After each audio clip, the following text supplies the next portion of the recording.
So it's not so much about, having a social well-being economy. It's more about focusing what technology could theoretically do and then emphasizing this. And I think that the word sustainability will increasingly be removed from our vocabulary, and it will be all about efficiency. And if we tackle that, then we will also have a greener planet.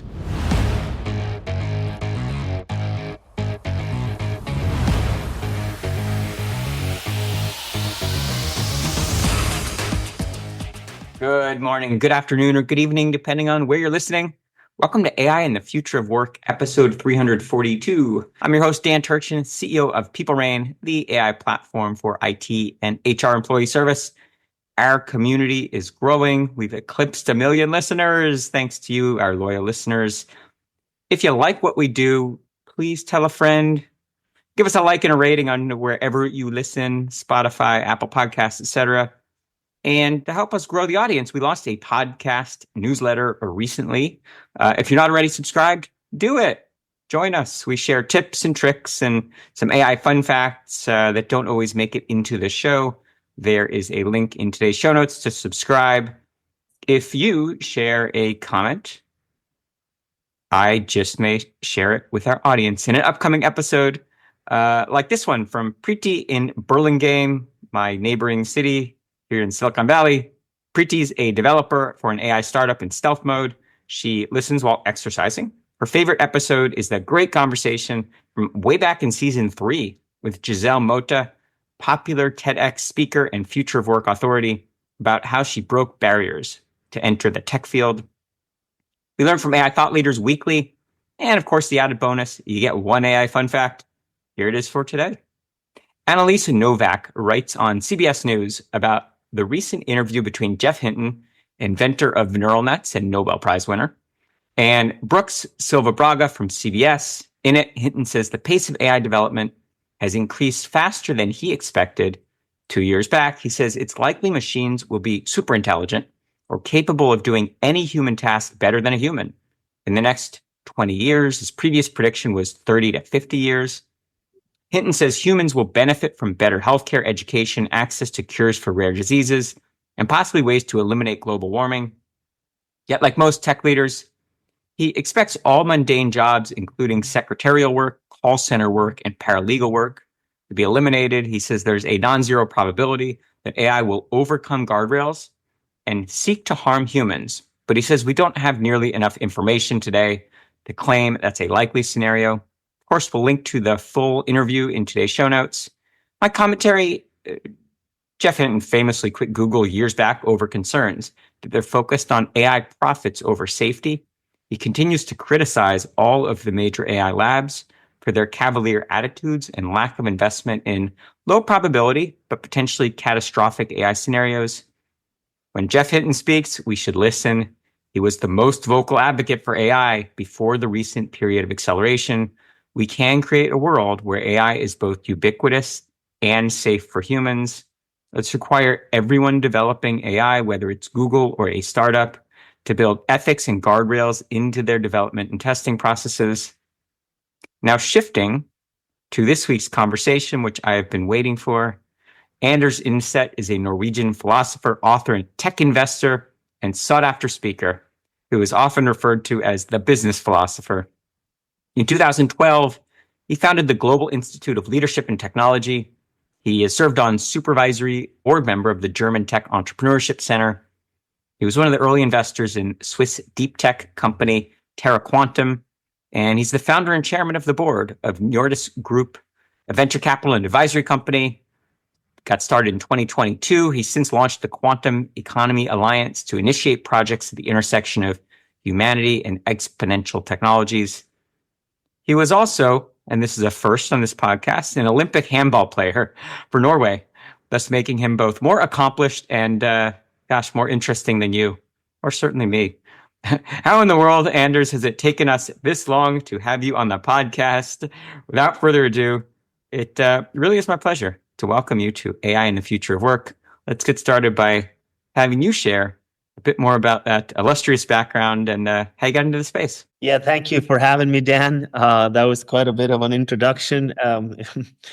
Yeah, to add to that, I mean, I was a former hardcore capitalist. I built companies and I lived a lot on, the perception of what other people think of me and was very driven by that kind of lifestyle. I tuned it back and started to write books. I published 7 of them, and got back more recently into investing.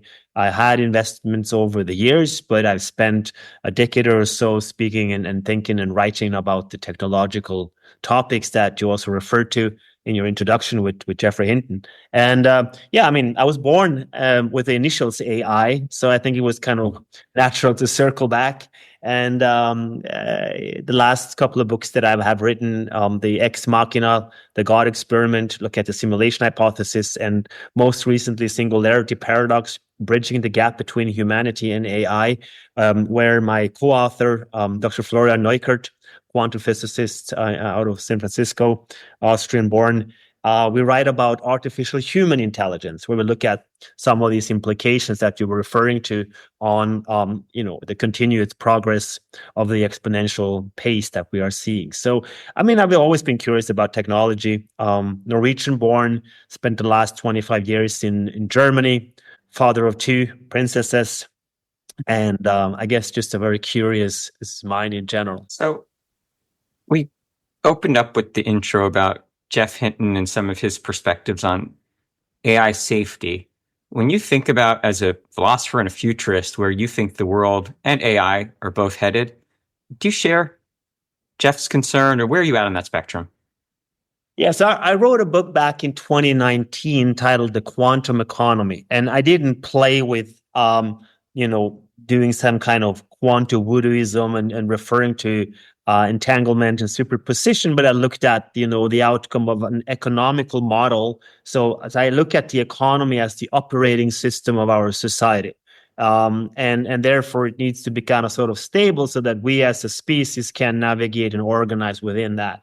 And I was looking at how that would unfold when we started to hand over authorities to algorithms, and how AI would emerge, and at the intersection of quantum, AI, biotechnologies, and so on.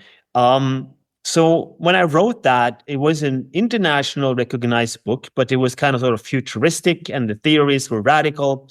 Looking back at it, it was too conservative. So I'm actually in the midst of rewriting that book right now. And I think that 20 years, I mean, referring to your point on Hinton, coming from 30 to 20, there's obviously a challenge. How do you define AI? How do you define AGI? Those are very fuzzy terms. I mean, they played with him back in the 50s, and AI sounded cooler than Kubernetics or cybernetics. So it's like, first of all, it's not necessarily artificial because it was created by human beings, and intelligence is a very complex concept. So I think the outcome, the likelihood of continuous progress with an increased speed is much higher than a decrease or a stagnation. So we have looked at an exponential growth over the past 80 years, and no pandemic or war have slowed that down. So if you look at large language models that a lot of technology people are, I would say, kind of sort of getting bored of, because we have recognized some limitations and some challenges, and we're looking for fundamental different approaches to build world models and the engineering on how to mimic the brain or whatever. So I think 20 years is extremely far out when it comes to the potential upsides, but also challenges if we look at these technologies. So in a short term, I would agree with Hinton that we are speeding up, but I would almost come to a statement to say that I'm much more aligned with Ray Kurzweil's predictions to look at AGI by 27 and some kind of technological singularity by 2045. That would be 20 years down the road. So I think, if technological progress is possible, which it seems, it's a matter of speed. How do you increase speed? You add smart people and you fuel it with a lot of capital. And this is what we're seeing today. Immense amount of money. The brightest mind are moving from academia to the corporate environments, and corporate environments drive that change. Alongside, interestingly enough, if you look at history, wars is a big driver of technological progress. And now the geopolitical tension makes a lot of people invest in drone technologies, AI-driven combat systems, and so on and so forth. The investments now in defense and in technologies will most likely speed up the quote unquote drive towards some kind of super intelligence. So yeah, I mean, a long answer to a short question, but it's a complex topic. And I think you just have to understand the differences between the limitations of large language models and the challenges and engineering challenges with computation and so on and energy. And on the other side, the immense impact of these technologies. Glad you brought up Kurzweil and the concept of singularity. If it's okay, we'll put a pin in that and come back to that.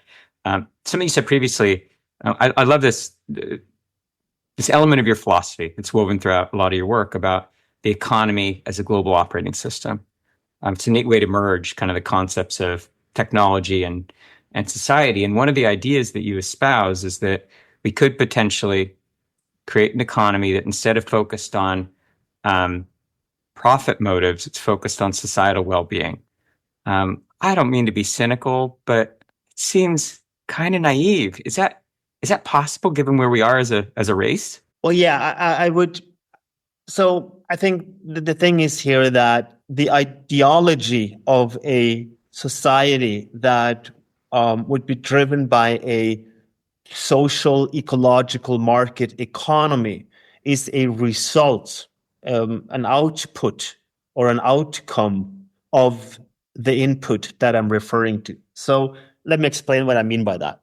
So we have had a very, very strong focus on an ideology towards creating a better world or saving the planet or some kind of future where we tackle climate change. First of all, it's very difficult to grasp all of these concepts, what it actually means. You know, the climate, you look at everything, you cannot fix everything, right? And the other part of that is that although I fancy engagement and I admire youth that take to the streets and have an opinion, Greta Thunberg and what we had in Germany also Fridays for Future are quiet at the moment, and they did not really create the impact. So what is it that creates impact? That is actual progress in technology. And David Deutsch writes a lot about that in the beginning of Infinity, and it's a philosophy and a way of thinking that I have resonated very much with. There was a very inspiring person back 10 years ago who passed away way too early, Professor Hans Rosling of the Gapminder Foundation. And he spoke about not the naive optimism that the answer to everything is technology and not the dystopian negativism, but he spoke about a possibilism. So we need some kind of re-enlightenment, if you like, a factful built society where we understand the implications of progress. And here, my argument is that if the operating system of society functions, so there is profit and growth, then there is something to divide. So if there's something to divide, we can make it more social, right? And the other argument is that if we understand that economy and ecology are synergistic, then we will understand that reducing the marginal cost of energy through technological progress will lead to a hyper efficiency, and a hyper efficient usage of resources, in theory, would lead to what we would understand as sustainable, right? So this is basically the argument that when a humane capitalism driven by reason and a much better understanding of what technology could do, then we would have hyper efficiency. And we know that consuming and owning stuff wears us down. So an efficient usage of time and any resource is in the interest of human beings. So this is basically the argument that I follow. It's not so much about having a social well-being economy. It's more about focusing what technology could theoretically do, and then emphasizing this. And I think that the word sustainability will increasingly be removed from our vocabulary, and it will be all about efficiency. And if we tackle that, then we will also have a greener planet. And this is basically my argument for what I refer to as the quantum economy, as we mentioned before. That's exactly why I've been excited to have this conversation. I love everything about that philosophy. The thing I got to challenge you on is we aren't, in the current version of human species that we are, and I say current intentionally because that may change, but we're not rational actors, and we have just a innate tendency toward, call it imperialism versus globalism. Everything is a zero-sum game, and unfortunately, I mean, you mentioned maybe there's some bizarre, you said perverse economic benefits of war, but there's a tendency to disagree as opposed to seek agreement for the benefit of all. Weave this back into the thread of the singularity and humans and convergence with AI. Is there some version of human in the future that will embrace everything you just said, that will potentially create this version of the future that you envision? And that's a very good question. If I can play with that, I think that if we would have a system that would take the basis of what we as human beings understand as knowledge and optimized, packed information, then at least theoretically speaking, we could have a conclusion on truth, right? But the challenge is if the will to truth gets lost, and this is the path that we are on right now, and then it's a difficult challenge. So from that perspective, wiring us up to some kind of technology would certainly be helpful. So you could envision any statement made by a human being to be validated in real time and taken out or error corrected in the moment of the speech. You could go further and you could error correct on the neural level and have some brain implants and have people only rely to that base reality. So you would have some kind of world model of a common fact-based reality. That has a lot of philosophical implications and challenges, but I don't think that there is a given state of a potential mensch, a human being in future that has this baked into it off the bat. But we argue in our latest book, Florian and I, why we should think about an artificial human intelligence. Because what we think is that the current approach is to externalize and build a machine that we don't understand and do not know the output and the implications of it. So we are creating we want to have bliss, divinity, and immortality out of the machine, Deus ex machina. That's we small, humble individual want to create a super intelligence that is externalized from the human being. We think that the only,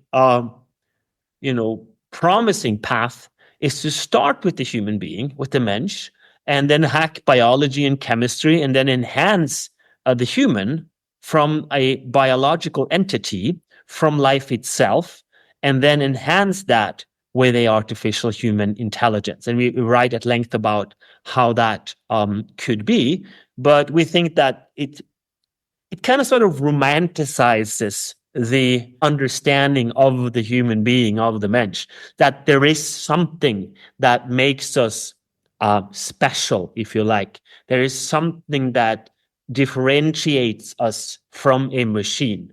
And, if that is true, I think the argument should be we want to keep it. If it is not true, and we are based on information, we are a computer, then we need to at least have our conscious experiences of our reality and aligned with a future that is worth striving for, if that makes sense. So this is basically, I don't think this is given that there is some kind of future human, evolved part or a new mensch human upgrade 2.0 that has any of this baked into it. I think it's hard work. a lot of philosophical thinking about what kind of future do we want to build. And I think that's what it boils down to. I'm glad, though, that you're romanticizing that vision of human that we could become. I think that's really, it's very eloquent. You said something at the beginning of that answer that I just had to come back to. This kind of, version of a new global operating system, a more enlightened economy, is predicated on maybe, as you indicated, some kind of external objective truth. And a really complicated part of it makes sense when you say it, obviously, but who's the arbiter of truth? We're already, arguably, you could say, in a post-truth society where it's really hard objectively to say what's true anymore. And I think that will continue to be the case in the future. So how we determine, even if we were to say that's a requirement for this future that we aspire to, what's the role of AI, and does it become the arbiter of truth? Right. No, I mean, I could speak at length about this, but when we say there is a potentiality of things that we can come to a common understanding of. So take a photo image that has been manipulated and written on. So there's like if we perceive reality as real and we could not go back and change it based on our own perception, and we are not some kind of simulation chain. So there is a reality that we as human beings perceive, and all of us have some kind of consciousness, then at least in theory, we could conclude to some base ground things that we could hold on to. So either this image had a manipulation, a Photoshop or something that was changed, or it didn't, right? And this is something that if you have all the data and you look at it and you said, this is how it was, and this is how it was afterwards, or this is how you look at, the image right now, and this is how it pan out. Do you see the difference? Can we talk about a common ground to stand on? There are quite a few things that we, at least without a lot of psychological damage, we could come to some common ground to stand on. But I think the base argument here is that we have detoured or detached ourselves from the will to truth. So we have an optimizing society that is a binary way of looking at it. Zeros and ones, your truth and my truth. And this got detached based on, I think, a very simple way how we started to communicate. So we lost a lot of trust in science, and we lost a lot of practice, and we got stuck in our own self-evident truth. And that's the binary way. It's the outcome of social media. If you want to simplify it, very dumb it down, you could say it's a thumbs up, thumbs down society. So we act binary, and everything that is rewarded in this society is reaction and not reflection. So whatever I do, if I say something that is fully out of line and it's terrible and people feel offended about it, then the reaction, the quick reaction, the scandal, the headlines is much more important than the reason around that topic. And I'll give you a very concrete example of this. And I spoke to a very good friend of mine, a founder of one of the leading advertising agencies. He is now in retirement and a genius to look at communication. And there was a scandal in ski jumping during the World Championship. And this was in Norway, a value-based country. They don't cheat. And it turns out that they have cheated on their equipment. So they had some suits that could fly a little bit longer. They were manipulating it. The industry had known about this for years, and almost all countries are doing it, but they got caught. And that was in all the media in a sport discipline that is dying, where people are losing interest of this discipline. So all of a sudden, ski jumping was all over the media. Now, a couple of months later, if you go back, a lot of people have read about ski jumping. When the snow come back in the winter, somebody interested in looking at ski jumping, they don't know why, because the scandal is wiped out. It was just a reaction and no reflection on the foundational level. And this reaction is how we operate. So you have a new scandal every day. You have topics that has nothing to do with reason. And there are so many examples of this. I think one of the strongest ones that I think most can relate to is the attempted assassin of President Trump that happened during the election. So there is very little reason to this situation, and it has not been concluded to anything how it came to be. What was the person? There is no information about it. We just move on. So there's a reaction, left and right, 0, 1, up and down, and then we move on. And this optimizing society eventually leads to division because we optimize towards some kind of either followers, likes, shares, or economic principles. And you see the economy is driven by reaction and not about reflection. And this is how the algorithm optimizes. And therefore, I think a lot of the challenge that we have is to get back to the will to truth, get back to the art of being wrong, namely the philosophical aspect of life. Fascinating. So, building on that example of an algorithm generating something that's factually not true, let's say the late Pope Francis in a puffy jacket, right? Factually, Pope Francis did not wear a puffy jacket, but that combination of pixels that made it look like he did at one point, that's real. That is just an algorithm generated that. And so if you know that an algorithm generated a picture of Pope Francis wearing a puffy jacket, that's true, even though the Pope never in fact wore the puffy jacket. And likewise, to your point about reaction versus reflection, can you consider everything on that spectrum true at its atomic level, even though it may not be the best thing for society to have truth be a spectrum? Yeah. But I think that the challenge is, so we had a fatal information society where everything was chaos. You wanted to sort that out. You wanted to hand it over to algorithms, and we built the LLMs, and we all have. So we were taught how to be knowledge agents, experts, right? That was our educational systems. Our brains are wired not to question and not to reason, but to be an expert, which is basically to close out education, to get a grade and to be something, to have a category and be defined as something. We are very acquainted with solutions, right? And we don't really solve anything. We if we identify a problem, we have the potential to make the problem better.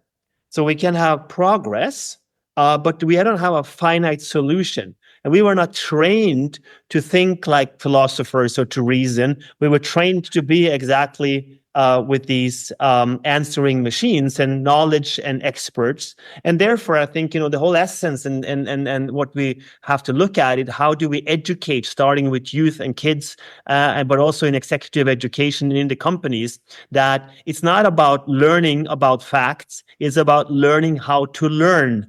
It's not about mastering the art of being right. It is about practicing the art of being wrong. So if there is an argument, it's not to win the argument, but it's to generate progress. And if we understand that we are here, equipped with two opposable thumbs to build better tools to make progress for humanity, if progress is our common denominator and our goal, then I think it could be also better for us to create a society of reason and not a knowledge society. So building on that concept of the future economy, one of the things I think about a lot is our work defines our worth in many ways. It's such a fundamental element of the human condition. And as I think you'd likely agree, the future of work is different than the present of work. The notion of traditional jobs is probably going to change, maybe fundamentally.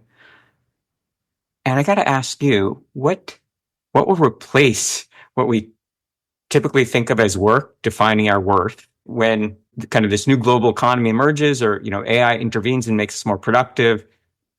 How do we replace that part of the human condition? Now, I'll just circle back to your introduction. And I think, all these activities will be automated. So work was, the role of work was, to provide structure, some kind of identity, and we call it purpose, right? And then we start to divide work and life. So we thought of work and life as two different entities. And you see that in countries today, that countries that are more reactive and detached don't identify with the jobs, whereas other countries, I think US is very strong here, a lot of people identifying with the jobs and their tasks that they're doing. And I think that this is important because this is with the relationship to how we live our life. So if our job or activity is a reaction, we would just react and function, we get worn out and tired and depressed. If it's an act or an activation, we do it intrinsically motivated, then we give or put purpose to life, and we are not just driven by the reaction. And I think that this is the fundamental part that we need to understand, that the activation of human beings becomes crucial. Because if we just run around and react and function, then we're in that dystopian scenario, not of like a controlled 1984 Orwellian dystopian nightmare. It's more like Brave New World, much older, and also from Aldous Huxley or Neil Postman, that wrote a book back in 1980s about how we are amusing ourselves to death. And the television came into the game. Now we are consuming and amusing, quote unquote, ourselves to death without having any fun. So we have become reactive. It's an undead society and not an active society. So it's a kind of new sort of existentialism where we don't fight the finitude of life and we go about and we have an identity, but it's more about being undead. It's like a state of philosophical zombies where we're not tuned in. We're just reacting to impulses and speeding that up. That answer says a lot about why consistently the Scandinavian countries are rated as having the highest quality of life in the world. Is because that's such a different, as you know, such a different mentality from the way certainly, Americans think about their role in society. So, Anders, I told you we'd put a pin in that topic of singularity, which is such an important one, and you've done some deep thinking about it. So I got to get your perspective on this. Whether or not you agree or disagree with Kurzweil and kind of 45 years of singularity, I think a more important question is, how will we know it when we're there? What does the singularity, just for those not immersed in the world of singularity, the convergence of carbon and silicon-based life forms? What will be the indication that, quote, we've achieved singularity? This is a beautiful question, Dan. And I like, we went there and we could talk hours about this. But so an artificial general intelligence, super intelligence, would basically be our cognitive capacities. So we have some kind of huge superpowers where we know everything, can do everything. So the technological singularity is basically when you have AIs creating AIs ad infinitum, where it evolves beyond our control and our comprehension. So it's basically like the human cognition is not to be optimized, but there is, detached to a machine. And this is, I've written about this, something that I call the final narcissistic injury of mankind. So basically, we have 3 narcissistic injuries that was proposed by Sigmund Freud. And Freud says that the first one was Copernicus, where we thought we had like this planet Earth at the center of a universe evolving around the superiority of mankind and our planet, right?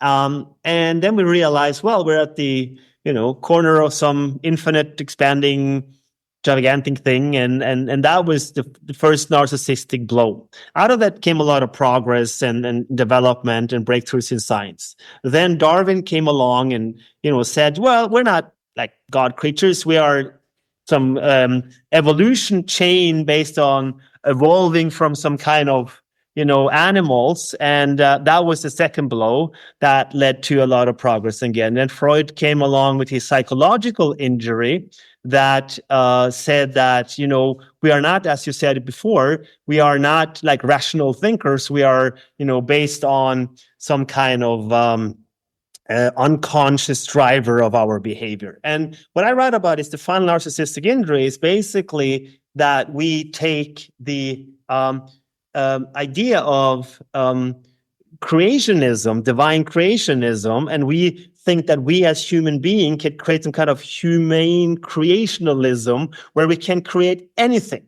And that includes, as I said also before, that we could theoretically, mimic our brains and rebuild the structures and so on and so forth. And in this scenario that we think that we could create that externalized, we could end up replacing ourselves. And not in a sense of, robots going bananas and taking over and we have to rescue Bruce Willis or Arnold Schwarzenegger, but more in the sense of that if there is something, coming back to that romanticizing on the mensch, the human being, if there is something that is outside of the potential understanding of our foundational physics, or even outside of some kind of materialist view of the world, that is called consciousness, that is something that is for the human being, for the mensch alone, it is not given that we wouldn't overwrite it or lose it. So you could envision a scenario where we build a complete replica of the Neanderthals and we would have the same conversation, but it would be perfect AIs. Every atom would be replicated. Every neuron in our brain would be understood based on the neural functions. So we would have 83 billion neurons firing, but we have gone the path, kind of sort of like the Matrix scenario, where we move beyond a path where we merge the brain with a machine and it functions the exact same way, but there is no perception. So the question you asked of when would we realize it? So if the conscious experience, the experience of your own experience, the qualia, that is a highly nowism. It happens in, that the essence of how it feels like to be something. If that would be replaced, we would notice. So you would have Narcissus in the Greek mythology staring into the water, and this representation of this wonderful aesthetical entity would mirror in the water, but there would be no one there to perceive it. So the lights would be on, but there is no one home. And this is the philosophical zombie scenario where we could have an identical world to the one that we would live in, but there would be no conscious experience of that. And this is like, it isn't even dystopia because there is no perception. It would be sad, because the liveliness of life itself, the Lebendigkeit, what it means to be alive, to feel and perceive, I think that is what makes us human. So in a technological singularity, this could be one outcome. I mean, obviously, we could also reflect on some kind of higher state of consciousness or some kind of spiritual realm where we sit in awe and we have everything, coming in, the right amount of dopamine and serotonin, or just beaming us away to some kind of other dimension.